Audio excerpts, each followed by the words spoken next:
I just moved to an island. We out here with Kyle. Lewis, I firstly thought that like homie was a old white man, you know what I mean?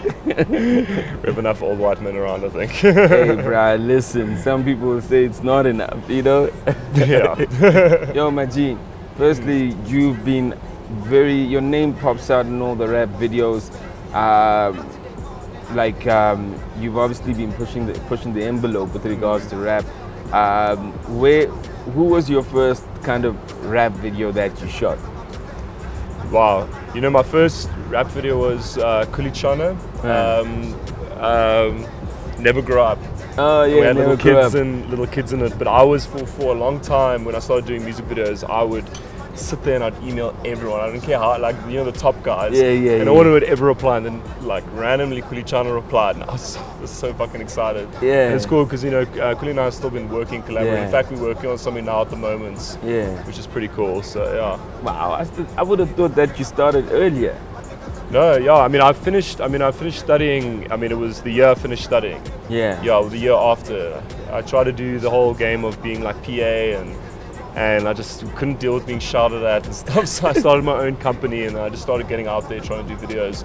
Because of the videos I did before that, I did Lockenville. Okay. Lockenville actually was my first music video ever. Yeah. And I really was. It's a piece of shit. It's the sun in my pockets. Yeah. And I mean, obviously now it's terrible. And obviously when I did the video, I was never in my life thought they were going to work out. Yeah. I wasn't going to tell them that, but I was like, there's no way these guys are going to make it big. And then, you know, they look did. at that. Yeah, look at that. Look at that. So. I mean, how many years was that though? That's like what, like 2008 to 9? 2010 I started. Yeah. But I feel like Never Grow Up is like 3-4 years ago. Yeah, no, I think it's 2010, 2011 around that time. I finished studying 2010. Yeah. So from then on, man, you got you're doing these music videos. So who sees Kulichana's videos from in the rap world and reaches out to you from there? Well, I mean, it's you know what's been great. You know, like at first, obviously, I approached a lot of people, but now the more videos I do, the more people phone me up and you know, I'm getting to work with all the artists I would love to work with, but it's quite cool because I don't actually have to contact them. They contact me because I mean I don't know how to contact them a lot of the times, you know. So like it always, you know, like it just kind of snowballs from there. And I've kind of worked with, you know, I've got a wish list of artists, and obviously it grows because I mean every month there's someone new on the scene that's so amazing. But you know, I think there's just like maybe 3 or 4 that I haven't. KO, I've tried so hard. Black Coffee, I really want to do a Black Coffee video. Yeah, but yeah. Black Coffee, KO, and yeah, those are the 2 that. I mean, I feel like I've worked with everyone that I'd really want to work with. I mean, I haven't worked with AKA. I'm a Casper supporter. You know? Not to say that I would never work. I was supposed to do a video with him through Mabala Noise, but it just didn't work out timing wise. Yeah. Okay. All right, cool. So like for me, I feel like, you know, your name really pops up with the Riky. You know what I mean? Yeah. Riky, I think he literally like carries you to a level where, like, you know, even when he does stuff, he goes, "Yo, that's my dude." And y'all guys did the movie. Do you feel that that's when things started really like breaking, where you started getting the calls? I can tell you right now, my life changed when I did Fusek with Riky. Just the way, even in advertising, everything that I've done, I felt, because him and I have such a good relationship creatively, you know, and I think we get each other when it comes to that. And I mean, it's very rare for an artist to give a director any type of credit, you know, because he doesn't have to. But we collaborate, we make these things, and I think from that turning point of working with him has really changed up for me. And I also realized that we can push the medium locally. You know, we can go that far out, and I keep on pushing it just to see how far we can take it. Yeah. I mean, you've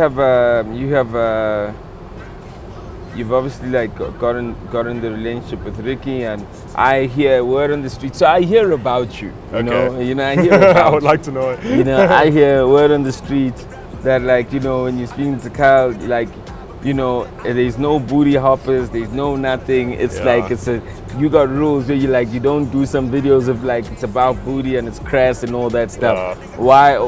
Why is that? Why would you? Isn't there a way to creatively throw a booty in a video? You know what I mean? Let's just say I haven't not put a booty in a video and stuff like that, and I just think it has its place, and I'm not judging it or anything like that, but just, like what I do, I want to broaden it a bit, and I think I've got under fire a few times for the way I represented women in my hip hop videos, and at first I was very upset about it, but I really looked at it a different way to learn from that, to understand where it was coming from. And it wasn't coming from an attacking place, it was coming from a place where I needed to learn and grow. And that's just kind of where I've taken my visual to. There are lots of guys that want to do those kind of videos, but I just feel, we have this humongous viewership of people, that are watching this and looking up to it. If we can make art out of it or maybe put a message behind it, I think it can just be that much more powerful. I'm interested also in the creative process, right?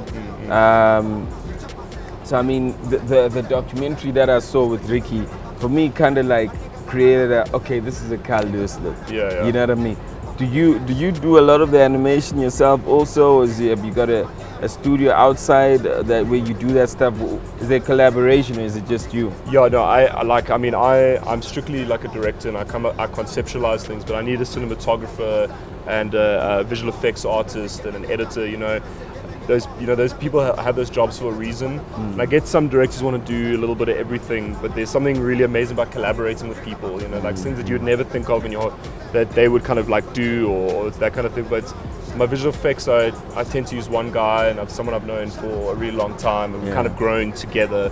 I really enjoy like growing together with people, like as big as what I would get or as big as how they would get, we always will make sure that we are kind of like involving each other in that process. So you're not a cheap. You don't just come with the camera alone and say, let's get it. I mean, yeah, because at the end of the day, if you're going to do it, you must do it like properly. That's my thing. It doesn't have to cost R1 million. You can think of really cool ways to make things not cost a lot of money, but I think then if an artist doesn't have a lot of money, I really must dig the track, and they must be willing to just be very open and creative with the concept. If they have like guidelines and stuff, then it's a bit of a different story. Then they must obviously then it's more commercial, so you have to like kind of pay for that. Yeah. But I'm all about, you can spend like next to nothing and make something really kind of beautiful. So how do you stay away from,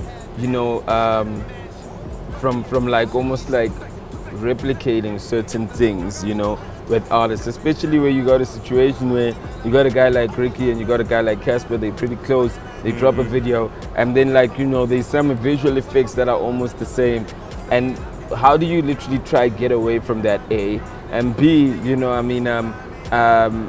what's the general feel with the artist once you get with that type of approach? Yeah, I think how I do things is I normally do things in twos. So I like actually, weirdly enough, like Futsach and Jump and all those things are actually a trilogy, but it's my own personal thing. It's a visual trilogy, and it's a development of a visual look and a style that like I wanted it's fundamentally me in a way, but I always will do one video and I'm like, so I take an element of it in the next video and perfect it. And then I move on then I get bored of that idea completely. Like I was on like a gold trend for a while, and I'm like, I don't want to see gold in a video.